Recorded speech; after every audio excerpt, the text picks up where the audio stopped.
Guinea is gearing up for a referendum that could reshape the country's political future. Military leader Mamady Doumbouya is seeking a nod to run for presidency and create a new Senate. But with opposition parties suspended, many say this referendum is less about choice and more about consolidation of power. Brothers and sisters of Africa, friends of the continent, welcome once again to Voice of Africa, the channel where we bring you the depth, clarity, and truth of Africa's unfolding stories. Today, we turn our attention to Guinea, where the nation has just gone through a decisive referendum that could shape not only its political future, but also its place in the ongoing struggle for stability and democracy in West Africa. Before we begin, kindly take a moment to like this video so that YouTube recommends it to more people. Your support helps us continue to share Africa's voice with the world. Now, let us dive into the news.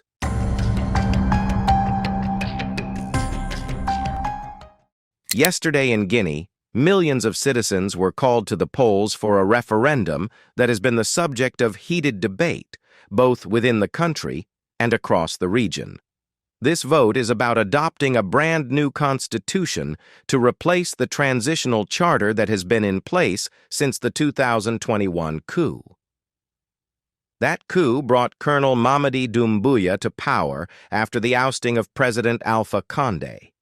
At the time, Doumbouya promised that he would not stand as a candidate in future elections, assuring Guineans and the international community that his role was to stabilize the nation and return it to civilian rule.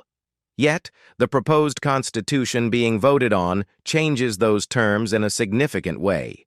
If approved, it would open the door for Doumbouya himself to run for president, potentially reshaping Guinea's political landscape for years to come. The referendum carries several key proposals. First, it extends the presidential term from 5 years to 7 years, though it keeps term limits in place. Second, it creates a Senate as a new legislative body, with a third of its members appointed directly by the president. Supporters of the draft constitution argue that these changes will strengthen state institutions, bring stability, and provide Guinea with a legal framework that can guide it into a new era after years of turbulence. But critics see the same proposals as a clear attempt to consolidate power in the hands of the current leadership. For them, this referendum is less about democracy and more about legitimizing military rule under a civilian cloak. On the ground yesterday, voting unfolded in a mixture of celebration, tension, and uncertainty. Polling stations opened early in the morning, and in several areas of Conakry, Guinea's capital, citizens arrived with enthusiasm. Some spoke of their pride in casting a ballot for the first time. Others expressed hope that this would finally bring an end to the cycles of instability that have plagued the country. Lines were long in some neighborhoods, while in other places, turnout seemed visibly thinner. Election officials reported that some polling centers stayed open beyond their scheduled closing hours to accommodate late arrivals. Observers noted that the atmosphere was both festive and heavily guarded, with military vehicles and soldiers stationed across major intersections to ensure order. President Doumbouya himself appeared at a polling station accompanied by his family.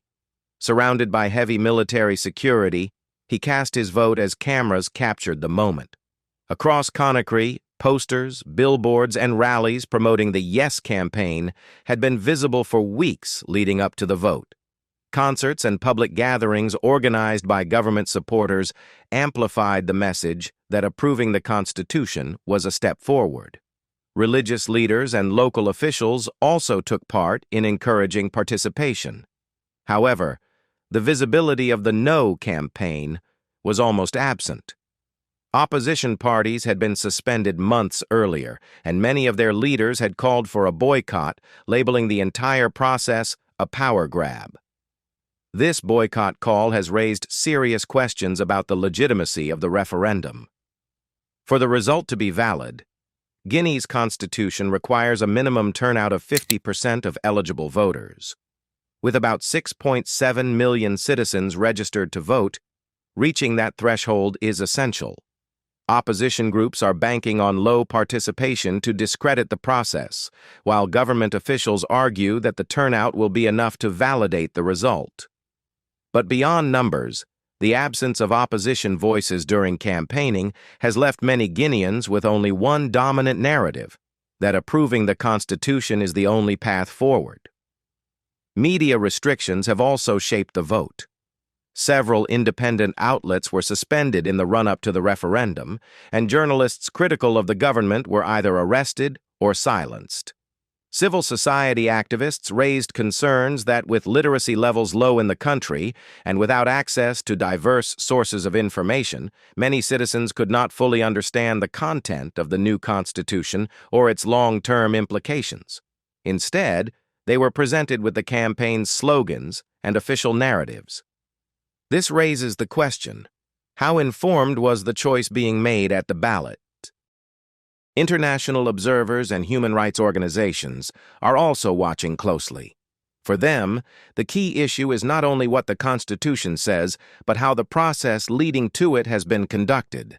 A constitution born from a vote that excluded opposition parties, limited free media, and relied heavily on state-controlled campaigning may not carry the same legitimacy as one debated and endorsed across the political spectrum. Already, critics outside Guinea argue that this referendum could embolden other military-led governments in the region to follow similar paths, using constitutional reforms to extend their rule under the banner of civilian transition. The outcome of the referendum carries different possible scenarios.